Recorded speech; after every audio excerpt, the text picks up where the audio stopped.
Hi, this is Jeff Hoffmann. I'm the National Operations Director for Veterans for America First, Veterans for Trump.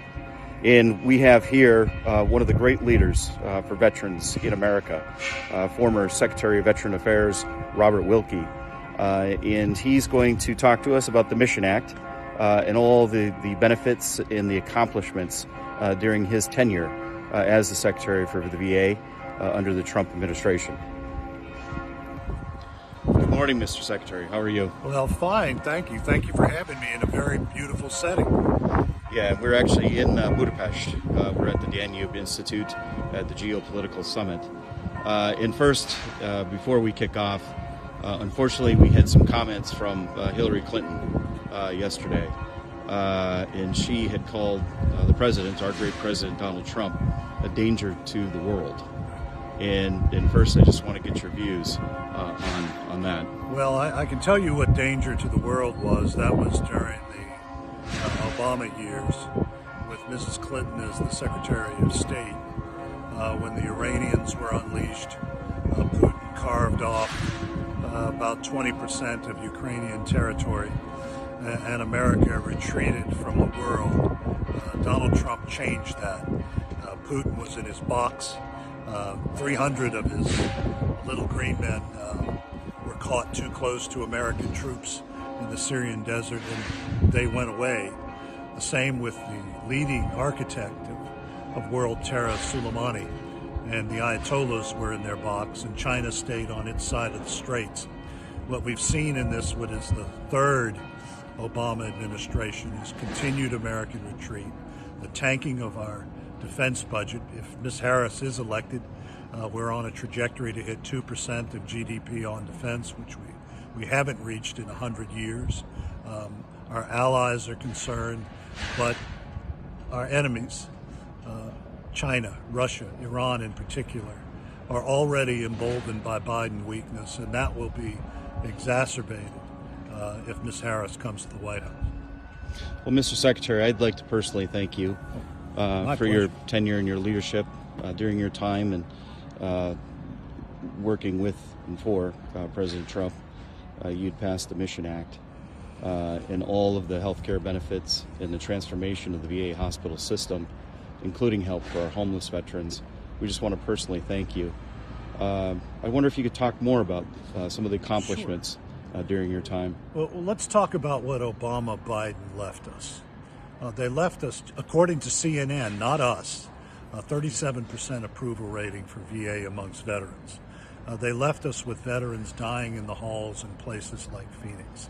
They left us with an indifference not only to the active duty side, but to those who had put on the uniforms in previous generations and had been left with substandard care, with the indifference of the White House. That's what their record was. Under Trump, that 37% approval rating skyrocketed to 91%. We sent over half of the veterans on the rolls into the private sector, places that were closer to their homes, places that were easier for their families to navigate. We didn't want them to be trapped forever in government-run health care. But we also saw that morale at Veterans Affairs also went way up. When President Trump came to office, VA was ranked dead last, according to the Partnership for Public Service, in terms of best places in government to work. When President Trump left, they were at number 5. We were actually recruiting people who wanted to come to an institution that had started to innovate and actually had started to hold people accountable. That's one of the unknown factors in the success of VA during the Trump administration. We let go 8,000 people who weren't doing their jobs, people who actually put veterans in danger. 2,000 of those were released because of grievous misconduct.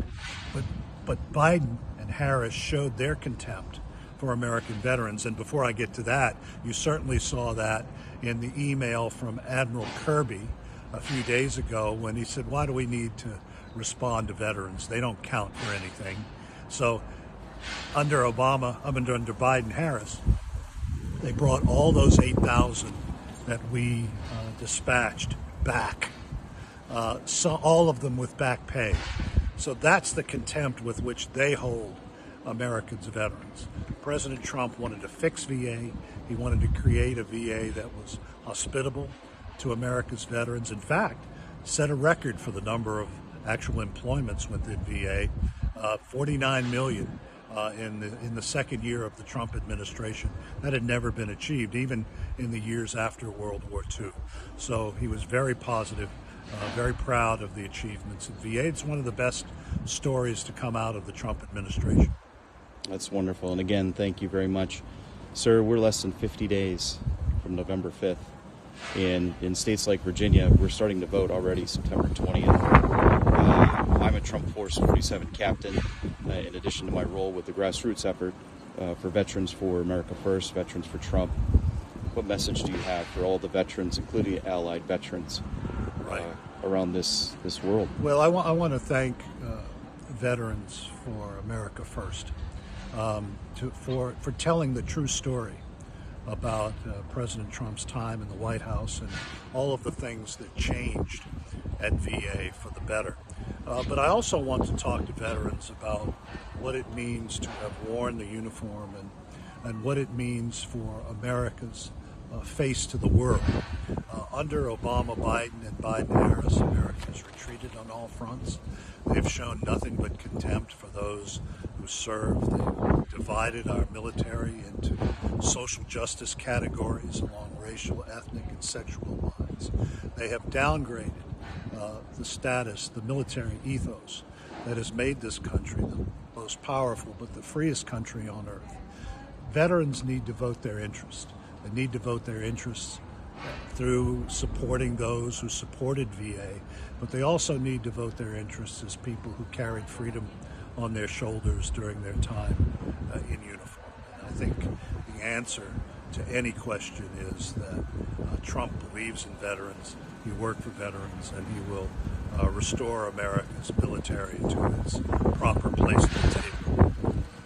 Well, thank you, Mr. Secretary. And again, we were with the former Secretary of Veteran Affairs, the Honorable Robert Wilke. My understanding, you just retired from the Air Force yourself. Yes, I'm now on the retired list. Well, on behalf of Veterans for America First, I know retired Rear Admiral Chuck Kubik would also like to thank you for your time, and it's been a pleasure to meet you here at the Danube Institute. Well, thank you. It's my pleasure, and thank you. And if veterans want to get involved and become a captain themselves by the hundreds of thousands, you can join by going to TrumpForce47.com.